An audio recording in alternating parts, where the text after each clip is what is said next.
Perkenalkan, nama saya Paula Oktarani Artika Tobi dengan NIM 2413131021. Di video kali ini, saya akan membagikan pengalaman dan refleksi setelah mengikuti mata kuliah kewirausahaan dan manajemen alat medis. Selamat menonton! Sebelum mengikuti mata kuliah ini, saya berpandangan bahwa kewirausahaan adalah membuka usaha yang membutuhkan modal besar dan proses yang rumit. Namun, setelah mengikuti perkuliahan, saya menyadari bahwa kewirausahaan dapat dimulai dari melihat peluang di sekitar, memanfaatkan ide yang sederhana, dan tidak selalu membutuhkan modal yang besar.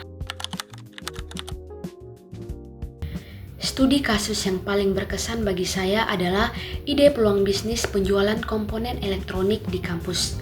Ide ini muncul karena komponen yang tersedia di laboratorium kampus tidak selalu lengkap, sehingga mahasiswa sering harus bolak-balik ke toko seperti Ichibot atau Jogja Robotika untuk membeli komponen.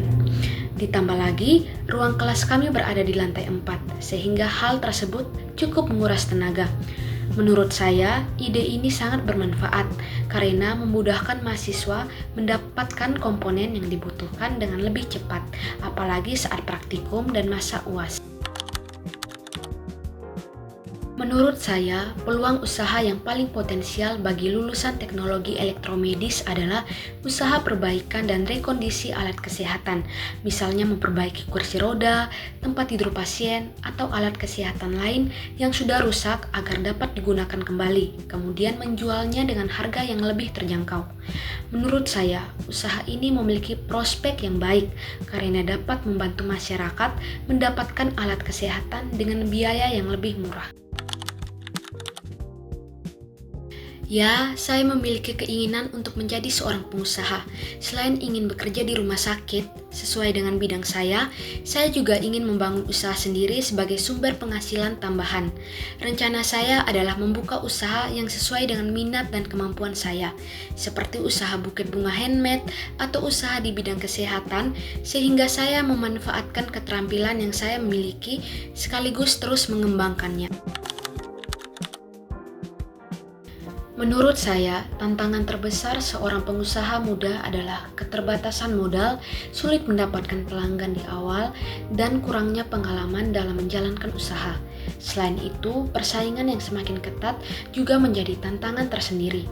Cara mengatasinya adalah dengan memulai usaha dari skala kecil, terus belajar dari pengalaman, memanfaatkan media sosial untuk promosi, serta membangun relasi agar usaha dapat berkembang secara bertahap. Saya akan membuka usaha pembuatan buket bunga kawat bulu seperti ini. Saya memilih usaha ini karena saya memang suka membuat bunga kawat bulu dan sudah memiliki pengalaman untuk membuatnya.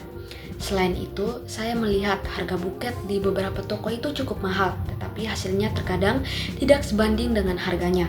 Saya ingin menawarkan buket yang lebih menarik, unik, dan berkualitas dengan harga yang lebih terjangkau. Target pasar saya adalah mahasiswa, terutama pada musim skripsi dan wisuda. Langkah awal yang akan saya lakukan adalah membeli bahan baku, membuat beberapa contoh buket sebagai katalog, dan mempromosikan melalui media sosial dan mulai menerima pesanan. Pelajaran yang paling berharga bagi saya adalah memahami bahwa peluang usaha dapat ditemukan dari masalah atau kebutuhan di sekitar kita. Saya belajar bahwa memulai usaha bisa dimulai dari hal-hal yang kita sukai dan tidak selalu membutuhkan modal yang besar.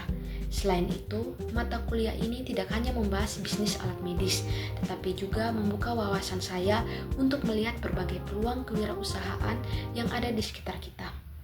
Sekian dan terima kasih.